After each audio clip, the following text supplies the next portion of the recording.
Summertime has arrived for Duke men's basketball. K Academy in full swing this week, and we've got some really fun fill-in-the-blank topics about this Duke basketball team. Our good buddy Donald Wine is here. It's a great episode of Locked On Blue Devils. Hi, everybody. Dick Vitale. Hey, make sure you listen, man, to Locked On Blue Devils with J.J. Jackson. He's awesome, baby. You are Locked On Blue Devils, your daily podcast on the Duke Blue Devils, part of the Locked On Podcast Network, your team every day.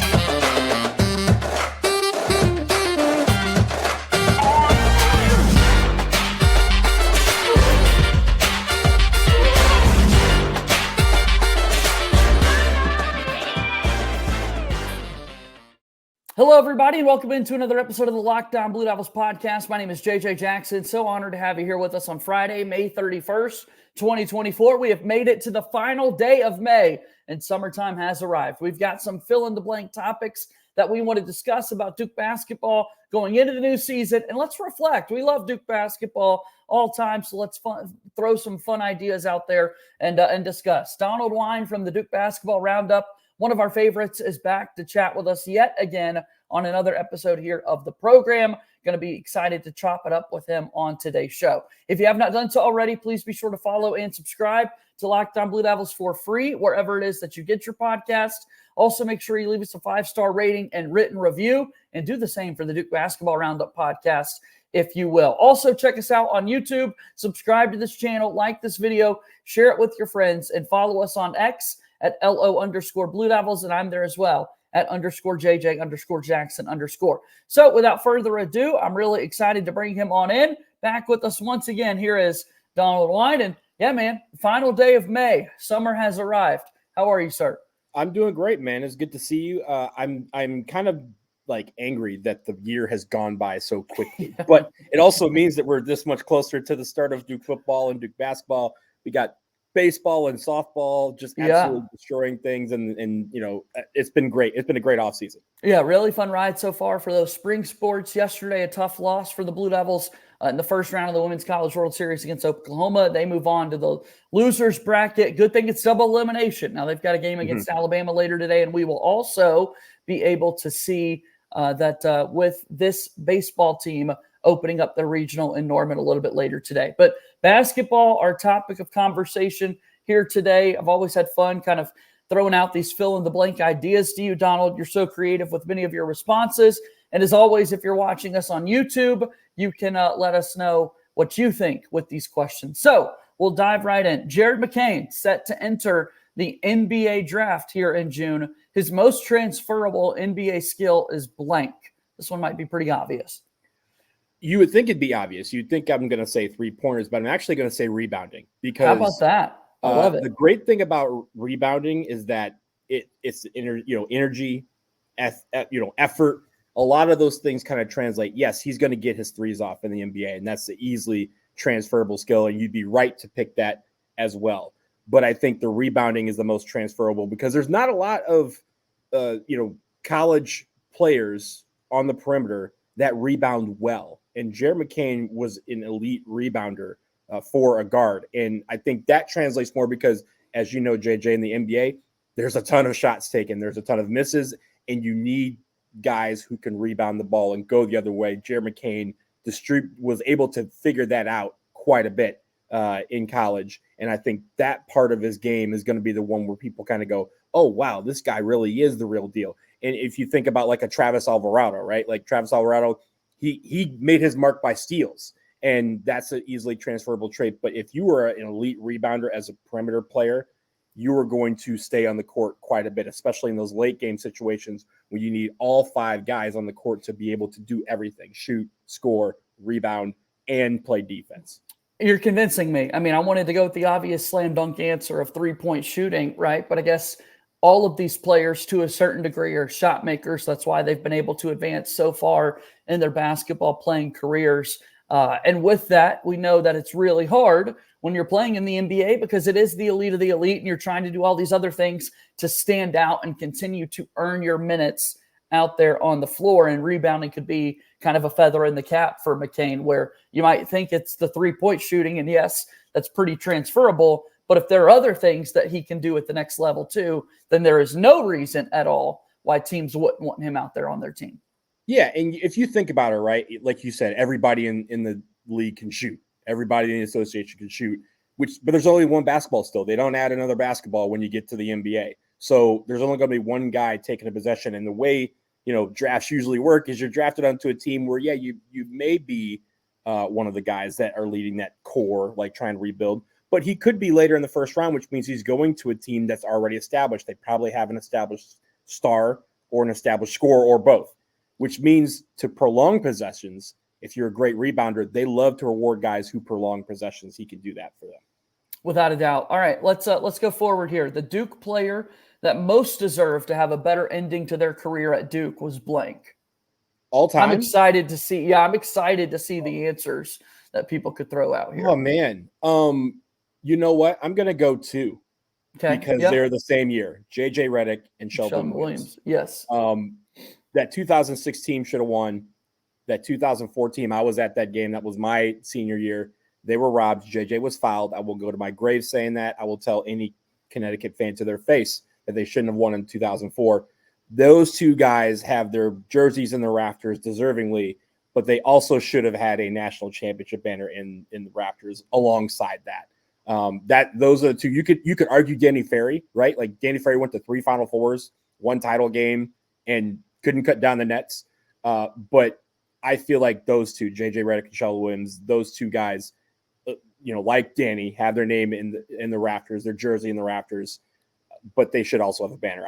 I really think that run of players, very rarely are you going to have 2 guys on a team that end up with their jersey in the rafters. That's not going to happen anytime soon, not just at Duke, but anywhere in college basketball. Those two are the ones that stand out for me. Yeah, JJ's who I'm thinking, and Sheldon, obviously, by being in the same class, by being the type of player he was, gets to fit there. Redick being the all-time leading scorer would just be so outstanding if he also had a national championship to his name as well. Mm-hmm. You mentioned Danny Ferry. I'm thinking of, heck, even somebody like Grant Hill, who wins 2 titles his first 2 seasons, makes it to the 94 title game, and Arkansas is the one that kind of ends his college basketball career. How amazing would that have been if this dude walks away with 3 national championships? Yeah, absolutely. In his career. The other one that I was thinking about, it might be more of a kind of a reach pick. Yeah, would be Justin Robinson. Because I think that 2020 team had the chance to do some serious damage before COVID shut everything down. Yeah, undoubtedly. And then I'd say 2 more players that I want to throw out there, and I'm really excited already to see the comments that people might be saying in regards to this question. The Duke player that deserved a better ending at Duke. What about somebody like Zion Williamson, Donald? I mean, we'd never, ever, ever in the history of the sport seen kind of as dominant, all the hype around one individual player and what he's already going to be able to be at the next level. We saw how much he loved Duke in the year that he was on. But, man, that ending to the Michigan State game in the Elite Eight, if that could have gone any different way, that would have been lovely. And then also I'm thinking of somebody like Grayson Allen, right? If you think about a decade ago, that's really when we're seeing the one-and-done era begin to shift a little bit, seeing more players kind of following Grayson's footsteps to not walk out the door as soon as you kind of hear your name attached in NBA circles, and time after time after time, remaining committed to the program, being there each and every day, and then just a polarizing figure to go back out on top in college basketball with Duke across his chest. I'm thinking of those 2 guys today. Yeah, I mean, you throw an RJ Barrett with that Zion class, right? Sure. The fact I was at that game, and the fact that those 2 guys, we missed free throws, we couldn't make layups, and you make one of those free throws, you make one of those layups, and we're going to a Final Four against 3 teams that we had beaten earlier in the year. That just would have been absolutely amazing, and I feel like, again, we could have cut down. 2011 is another one that I think about, like if Kyrie hadn't got hurt. I still think if Kyrie had not gotten hurt, that poster is one of 2 that hang up on my wall. 2001, 2002, and 2010, 2011. 2010, 2011, if Kyrie doesn't get hurt, I feel like that team runs the table. Like, goes undefeated because, he was that much of a game changer, and they fell short to Derek Williams, who had probably the best half of basketball an individual's ever had in college basketball, scoring 25 points in one half to beat us. So, there's so many of those names that we threw out that you're just like, like how many they deserved it, man. They in the stands, exactly. But for the role of a basketball one way or the other. No kidding. All right, that's the Duke player that deserved to have a better ending at Duke was blank. What about Kyle Filipowski at the next level, Duke and the NBA topics, and Caleb Foster going into another season at Duke? We'll start to answer some of those questions after we take our first time out here on today's episode. All right, Locked On Blue Devils here today is brought to you by our friends over at Game Time. Game Time, of course, is the best place to look for your tickets. They make getting NBA Finals tickets faster and easier. After last night's win, the Dallas Mavericks are heading to the NBA Finals. We now know the matchup of the Celtics and the Mavericks. Prices on the Game Time app actually go down the closer that it gets to tip-off with killer last-minute deals, all-in prices, views from your seat, and the lowest price guaranteed. Game Time takes the guesswork out of buying those tickets. Download the Game Time app today, create an account, and go ahead and use code LOCKEDONCollege for $20 off your first purchase. All the terms will apply. Again, create an account and redeem code LOCKEDONCollege, LOCKEDONCOLLEGE for $20 off your first purchase. Download Game Time today. Last-minute tickets, lowest price guaranteed. All right, let's keep rolling here on today's episode of Locked On Blue Devils. I'm JJ Jackson, joined today by Donald Wine II of the Duke Basketball Roundup. He's on Twitter at BlazinDW. Tell us about the podcast, man. What can people expect if they haven't heard of the DBR podcast? Shame on them if that's the case. Tell them about the show. Well, I mean, you have a great show as well, so I hope that your fans listen to you first and then come find us, and vice versa, right? We're always sending people your way.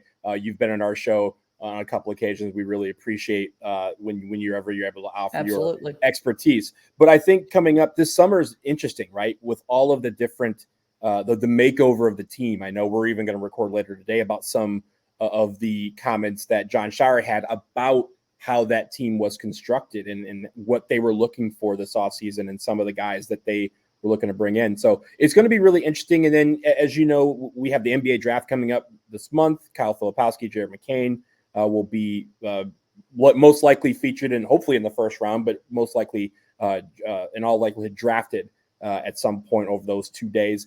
And then you have the summer workouts, and we always have try to, get some intel on what summer workouts are doing. We kind of predicted what some of the future roster construction was going to look like and some of the roles. And we'll probably revisit some of those topics as opposed to, as in addition to some of these topics that you kind of have, those topics that kind of keep people talking throughout the summer. Got to find them. That's what we're good at here in this content space, and we're going to continue to do that. So let's dive back into some of these fill in the blanks. Kyle Filipowski is capable of being blank in the NBA. He's capable of being a double-double machine because if you think about the trajectory of his career, right? He's came in and, we didn't think he was going to start, much less play much.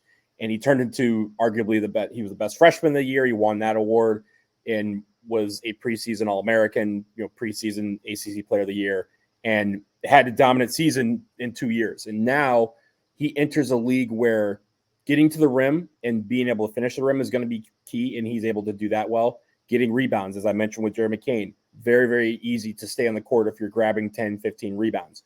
And we know that he can do that.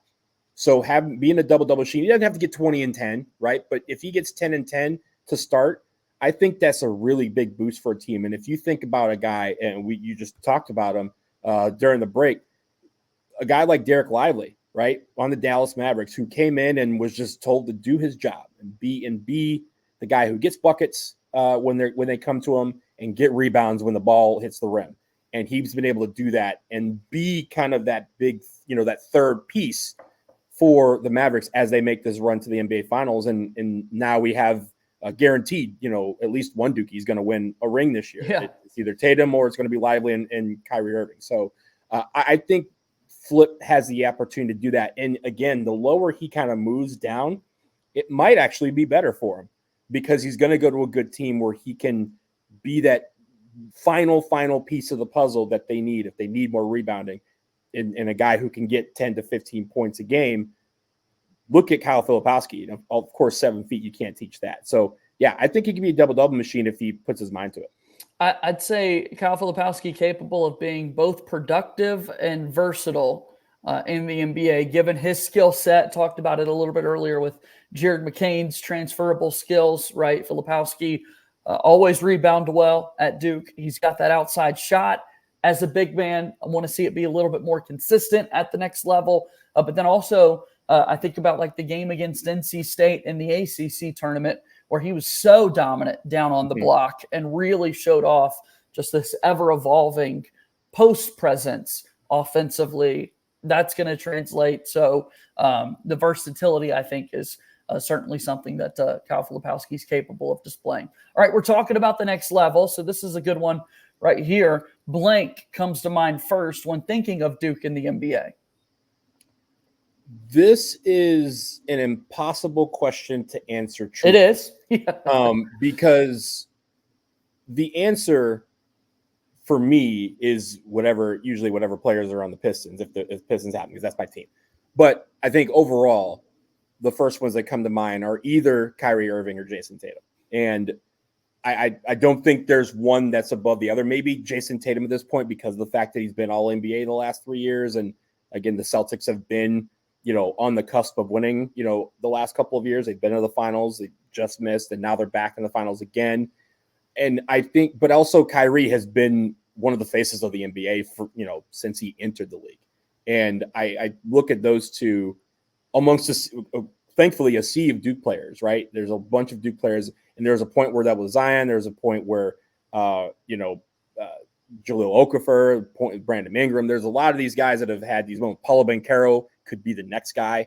And then you have a Jared McCain or Kyle Filipowski, who could be the players that take that mantle as well. But I think right now it's Kyrie or Tatum. You take your pick.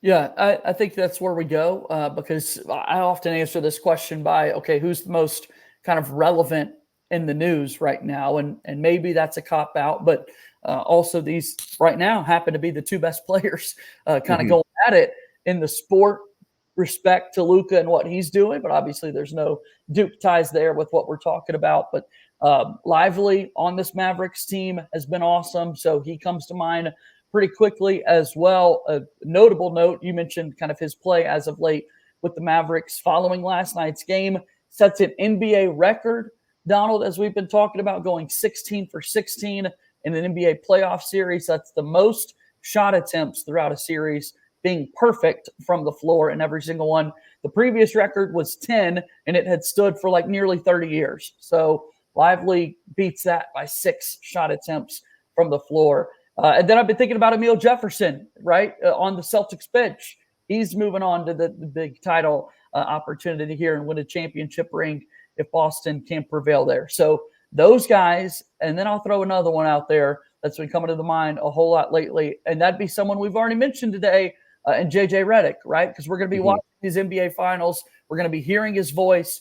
He is killing it in the podcast space. Everyone's listening to every show that he puts out there, whether it be on his own or his show that he's got going with LeBron James, the Laker head coaching rumors that are out there. I mean, how can you not think about Mr. JJ Redick when we're thinking about the Duke guys in the NBA right now? Oh, absolutely. And shout out Trajan Langdon, who will be taking over as president of basketball operations for the Pistons. He can turn that around ASAP for me. I appreciate that. Please and thank you. Yeah, no doubt. Grant Hill, too. A lot of commentary so far throughout the playoffs.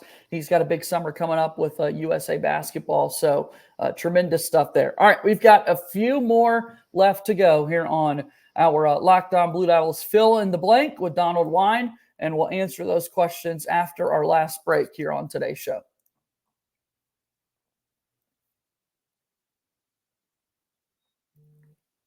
All right, Locked On Sports today has been able to launch the first ever national sports 24/7 streaming channel on YouTube. And now it's also available on Amazon Fire TV and the free Fire TV channels app.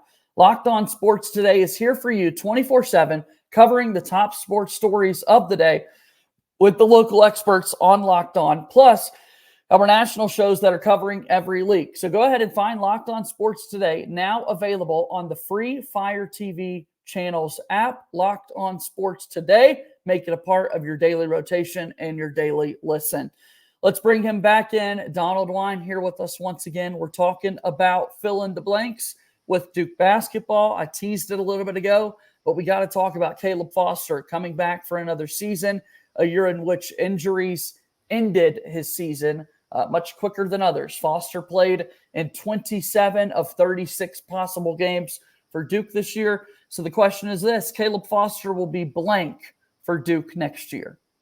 Caleb Foster will be lethal from deep for Duke next year. He was 40.6% from three this past season. And I think he's going to step up the number of shots he takes, but not by much. The reason why I say that is because, as we all know, the offense is going to be engineered and centered around Cooper Flagg. And what that means is what Caleb Foster hopefully will be working on this summer once he is 100% healthy from that stress fracture, broken foot that he had, is being able to catch and shoot when he's open. And I think last year we were very good at catching and shooting, and he was able to create some shots off of the dribble, or at least create it in some traffic.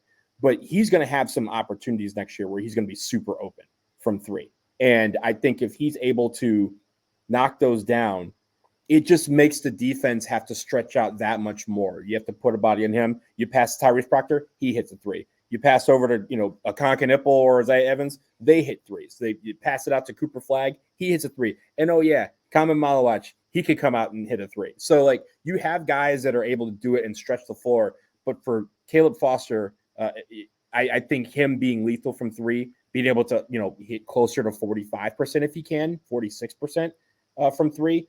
If he does that, the number of points that translates to and the number of opportunities that ends in dagger threes or at least backbreakers for the opposition is it just goes up and up. And I think he can really, really excel there.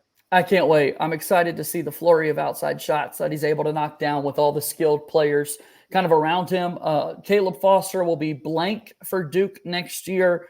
Certainly a vocal leader as one of the experienced guys coming back, I would imagine. I'm almost comfortable, Donald said, the captain's popping into my mind right now. Caleb Foster will be a captain for Duke next year. I mean, it's only him and Proctor really that are coming back and running the show, and Proctor's been a captain previously. But when you kind of look at the leaders of next year's team, I know you never want to be in a position where you're necessarily forcing leadership. All the great leaders out there in America would tell you that's kind of the number one thing not to do. But I just truly think watching Foster out there on the floor and seeing what he was able to do throughout his high school and AAU career, he's going to be comfortable in that position. Yeah, and you know what? You mentioned the captain thing, and I hadn't thought about him as a captain. Of course, it makes a lot of sense, given, as you mentioned, he's one of the few returning guys that there are. But there's also a matter of, you can exhibit leadership without having the armband, so to speak, in soccer, as we would say.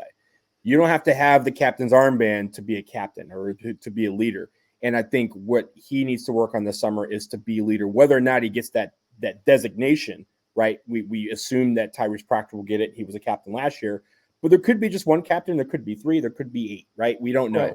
Right. It all depends on what the team decides to do, but he can exhibit leadership, and he's going to need to exhibit leadership in the absence of whatever designation he may be, because there's also these guys that came in that are graduate transfers who have been captains at their own schools, have been leaders at their own schools. Yep. He's going to learn from those guys what it means to be a leader on a team. And then he can say, this is my team. This is a team that I can take to new heights. And working with Tyrese Proctor, I think, would be a really, really easy possibility, and one that I'm looking forward to should they, again, bestow that captaincy on both of them. To sum it all up, we're looking for a big year out of Caleb Foster, and excited to see it all play out. All right, so our last one that we've got here today, this has been a lot of fun. Fill in the blanks. And I want people to comment down below. If you're watching with us on YouTube, hit that subscribe button first and then comment your answers to these questions here. But blank has been the best position for Duke over the last decade. Let's just look at a 10-year kind of sample size here, Donald. And I'll leave this up to your interpretation. If you want to go 1 through 5, if you want to go guards, wings, bigs, whatever you want to do, blank has been the best position for Duke. This is one where I think there actually is a clear answer. And this is where I'll get a little debative on this, right? I think the power forward, has been the best position for Duke over the past decade, and I don't think it's close. When you think about some of the guys that have played that position over the last decade, Paulo Banchero, Kyle Filipowski, Zion Williamson, Matthew Hurt, Marvin Bagley, Brandon Ingram, Emil Jefferson. And you can even throw like a Vernon Carey, although Vernon Carey played more of the five because of the fact that Matthew Hurt existed, right? That's a good list, Donald. That's a list that you're not messing with, right? Like, yeah, we may have had a center here and there. We've had some guards. I think that's probably depends on if you, again, identify the guards as a whole or if you define them by point guards and shooting guards and the wings, right? But when it comes to the position of power forward or the four, whichever you want to call it, that list is undeniable. And thinking about how those guys were all the best guys at certain points on the team. They were the stars of the team for the most part. Maybe Emil Jefferson was the one that, he definitely was a star, but he may not have been the star, but everyone else led their teams in terms of points, rebounds, and just absolutely just being the guy that everyone turned to in the clutch. So I'm looking at the four. I'm looking at those guys, and I'm thinking, if you throw those guys on a basketball court together, you ain't stopping them. I'm sold.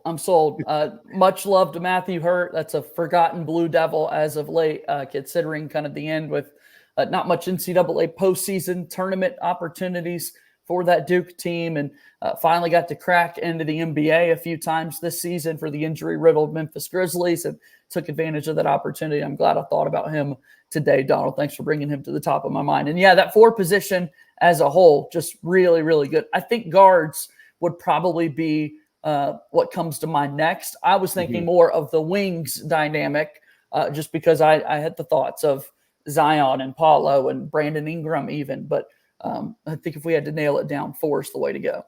Yeah, and you think about the guards, right? And you have so many to choose from, and I think if you break it down even further, it's about what positions do you consider, right? If it's a shooting guard, and in this era of positionless basketball that we've kind of played over the last like 6 or 7 years, there really isn't a one or a two. Those guys kind of intertwine with each other, so that makes it a little bit harder. But yeah, you have your Trey Jones, your Tyus Jones, right? Those type of guys. If you go all the way back a decade, you're going back to 2015, the 2014-15 season, which pretty good year. Yeah. But also that means that we now that you think about it, we need to win this year because it's been a decade since we've had that feeling. Yeah, we need that banner once again. You're not kidding. Let's get our sights are certainly on 6. Let's hope the team follows suit and can bring that home for us. Donald, this has been a whole lot of fun. As always, so appreciative and thankful for your time. If you will, one more time, kind of give us an overview of Duke Basketball Roundup and where people can find it. Yeah, find us on Twitter at Duke Roundup, but also wherever you get your podcasts alongside Locked On Blue Devils podcast, which is a great friend of the show. JJ's been a guest host. He has been a guest speaker. This man is the man, and he's also, as I always say, the hardest working man in showbiz. So appreciate you, Jackson, for everything you do. Absolutely. You're the best. Thanks, Donald. We'll do this again soon, all right? Take it easy, man. All right, that's Donald Wine joining us here on today's episode of Locked On Blue Devils. Thanks for your support. As always, have some fun in the comments below. Let us know what you think the answers are to those fill-in-the-blank topics. That'll do it for today's show. We'll be back at it on Monday, and guess what? We'll be in the month of June. How crazy is that? As always, go Duke. I'll talk to you on Monday. My name is JJ Jackson. Thank you, and good day.